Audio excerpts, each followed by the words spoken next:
Let's bring in Chris Sims, Pro Football Talk Live. Where do you stand on that question, Chris? Well, as far as the AFC South's concerned, and good to see you, or good to see you, Dan. But I don't think he'll have an issue with that. I mean, the Titans still have so many things to like about their football team, and of course, defensive line, lack of pass rushers, disruptors, secondary. The defense needs to be improved there. J.J. Watt fits into any scheme. He can do 4-3, 3-4. I think that's why you see so many teams interested in him. And, yeah, that history between Mike Vrabel, there is certainly something there to it. And, really, the way Houston has run their organization here the last few years, I'm not so sure J.J. Watt wouldn't like going to play Tennessee and sticking it to them here, You mean the Texans? I mean the Texans. Yeah, sorry. Yes, yeah. I wouldn't be shocked if he wouldn't mind sticking it to them and just going, hey, here I am. I'm with a winner. Eat that. But I wonder if, we always say, well, it's not always about money. It always feels like it's about money. J.J. Watt's made $100 million in his career. Right. How important is winning?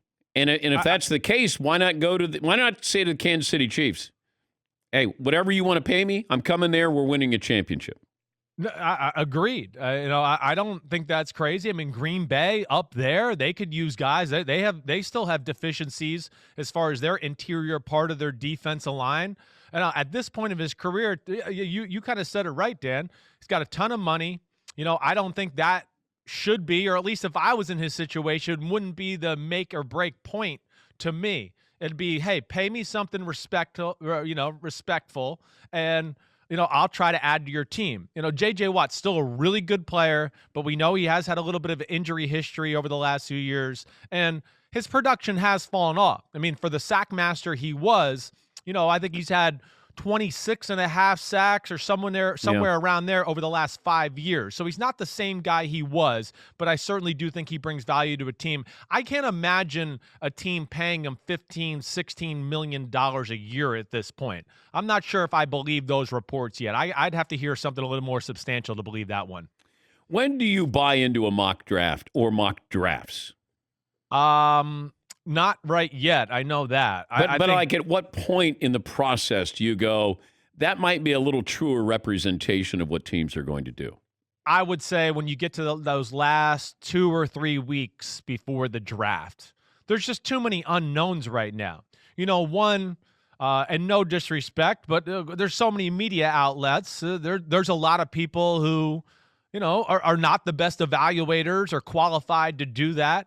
So I want to be like, okay, well, I mean, you don't know. And then the other thing I think that's into this and the teams don't know yet. The teams are just starting to dive into the draft themselves here. It's been free agency, figuring out our own team. What do we need? How are we going to balance the salary cap and all of those things too? So that, of course, once they start to figure out the draft, it filters out to the people I do respect in the business, the Danielle Jeremiahs and those guys. They start to get a feel for what they're hearing from teams. And then that's the time when I start to go, oh, okay, all right, I'll pay attention to that mock draft. Ooh, there's some logic there. I know he knows this team, so there's something there to that. And that's when I start to really pay attention. But you get this guy's rising, this guy's falling. Well, they haven't played a game in months, and It feels like we're getting to the point when the coaches or the GMs or the scouts are able to get a better handle on assessing just how good these players are. Like Mac Jones at Alabama. All of a sudden, Mac Jones is moving up. Like, what did Mac Jones do or not do that makes him, rise up in the first round? Well, I think like kind of what I just said is there's too many, and again, there's just too many unqualified people making qualifying statements at times here. And just, oh, yeah, Mac Jones, end of the first round. Well, I've said it every day this week. I said it on my podcast. Mac Jones and I'm early here, Dan. I've just started. I really only looked at like good throws of these quarterbacks. I'm about to dive in here. Mac Jones is a better prospect than Tua. Mac Jones is going to go in the top 10 from just what I've seen right now. I'd be shocked. I think there's going to be 4 probably in the top 8. Just a base comment right now, and you can have me on in a few weeks, and I'll really get into the nitty-gritty with these quarterbacks and give you a great breakdown and all those type of things. But I think that's what it is, and I think what you're hearing rising is what we just talked about too. now some of the people in the media are talking to people in the NFL who have just started to turn on the film, and they're going, this Mac Jones guy, all he does is throw spirals, perfect throws, NFL-type throws. He can change his arm angle and do those type of things. And I think that's why you're kind of hearing that chatter right now. Yeah, but he was throwing to guys who are, I mean, I know. When's the last time a franchise, a team had 4 first-round draft picks over the, a 2-year period? And that's what you're going to have with Alabama. I get you. I know.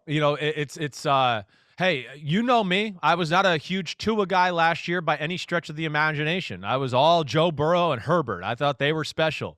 I made a lot of statements that Herbert, I thought, had the higher ceiling than Joe Burrow in the draft and those type of things. Hey, Trevor Lawrence got talent around him too in Clemson.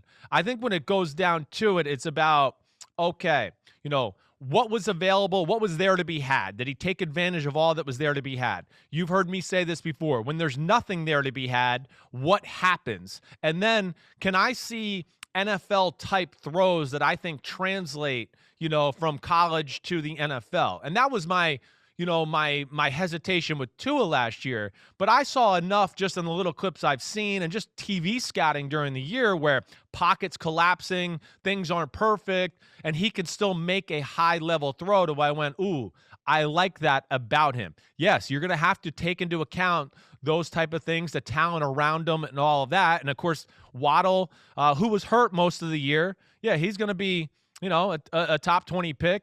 And Devontae Smith's going to be a top 20 pick too. Like these 2 receivers he had to play with this year, I think are better than Jerry Jeudy and Henry Ruggs. I'll just say that right off the bat. Yeah. So he certainly had help, but that's part of evaluating, and you just got to take, the best of what you can and see, does that translate to NFL football life? He's Chris Sims, Pro Football Talk Live. Mike Florio said yesterday he doesn't think Deshaun Watson gets traded. Ooh.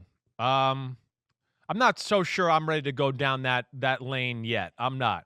I have pretty good info that Deshaun Watson is not afraid to sit out the year. I really do. I've heard that from people I really trust in league circles. But also, Chris, and I want to be fair to Florio, sure. He said, look, they may be saying, hey, we're not taking offers while they are taking offers, but doesn't it make the most sense for the Texans to say what Detroit did with Matthew Stafford?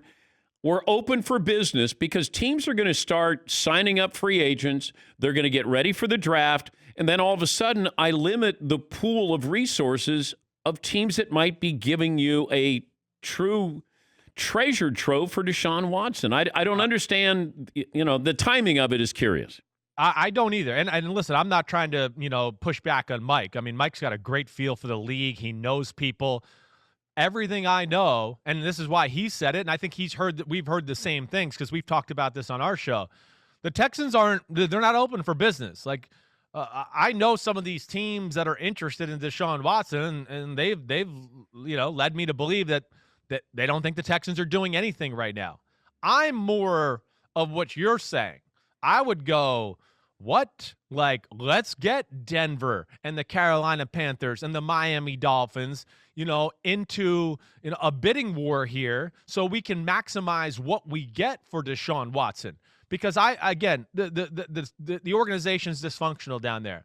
There's a lot of people and players on that team that don't want to be there, but they're not Deshaun Watson. He has the support from players on his team who have told him, like, hey, go. We understand you want to get out of here. We get it. And it's always dangerous to bring that kind of player quarterback back into your locker room, as you know, when he's upset or doesn't like being there. He's the leader of the team. He's going to start trashing coaches and the owner and the GM and things like that, and it's going to embolden the rest of the locker room, and it's going to make things more dysfunctional. So that's where I think, to your point, I would start opening up business now and start getting those conversations going. Yesterday I said I didn't understand what the Steelers were doing with Ben Roethlisberger. They're not winning another championship with him. You want to bring him back, farewell tour, that's one thing. But I think bringing him back, no matter what the salary is, it also will probably hamper you the following. Now, I got to get started here. Can you keep Bud Dupree? You got some younger players there. Now's the time to win, and you might be the 3rd best team in your own division, and Ben might be the 4th best quarterback in his own division. So explain the logic of what the Steelers are doing, and am I too critical on what they're, keeping Ben Roethlisberger? No, I think you make all the right points. The one thing I'll say about Big Ben, and I do believe he was banged up, the second half of the year. His arm is still good. It's not great anymore, but he can still hit the 20-yard out or the deep post 50 yards down the field with ease. So there is something there. Mm-hmm. The one thing I'll say, to what you're saying, because you said it, I mean, their defense is a Super Bowl defense. I would hope Big Ben, like you talked about with J.J. Watt, would just go, wait, I want to play because I want to play, my legacy, all of those type of things, and would take – a huge salary reduction, so maybe they can get a Bud Dupree back, who's coming off an ACL tear too, where I think that might hurt his ability to get a big-time, contract on the market, and I think actually favors Pittsburgh to maybe get him back. But you said it, and then here's, so they're a little stuck in between.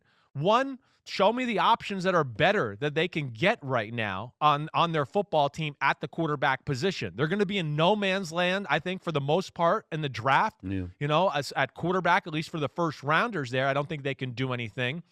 The big thing they have to do is do their best to keep their defense intact. And a little bit of a disservice to Big Ben last year anyways. And some of this might have been his doing, right? We heard the rumors that he might have been, run play was called and he got to the pass and all those type of things.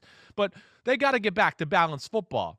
One thing I've talked about with them is they became predictable within their predictability. And I think I said that to you during the year. We knew they were going to throw it every play. And then you're like, and they're going to throw every play 5 or 6 yards right here and right here and right here. And that, he's not Patrick Mahomes or Josh Allen or that at this point of his career. They need to get back to running the ball, protect him. And I would think, look at what Tampa Bay did with Tom Brady. If you could run the ball and protect him, he's still going to be able to beat defenses with one-on-one matchups and his ability to throw the ball down the field. And I think that's probably where they came to this situation right now. Good to talk to you, Chris, and we look forward to your deep dive into the quarterbacking position, because I will say history's on your side with picking out who you think will be the most successful quarterback. Would you take Herbert over Burrow right now? Yeah, I would. I definitely would. Herbert's special. And of course, there's the injury related. I love Joe Burrow's year. I mean, he made a lot of chicken salad out of chicken you-know-what. Yeah. But Herbert is just big athlete, incredible arm. I mean, incredible. I mean, it's Josh Allen, Mahomes. It might not have the flair and everything like that, but his ability to make throws in awkward positions or people around him are really good. And yeah, I think he's a superstar. I really do. Thank you, Chris. All right, buddy. Be good. Say hi to the guys. That's Chris Sims, Pro Football Talk co-host with Mike Florio.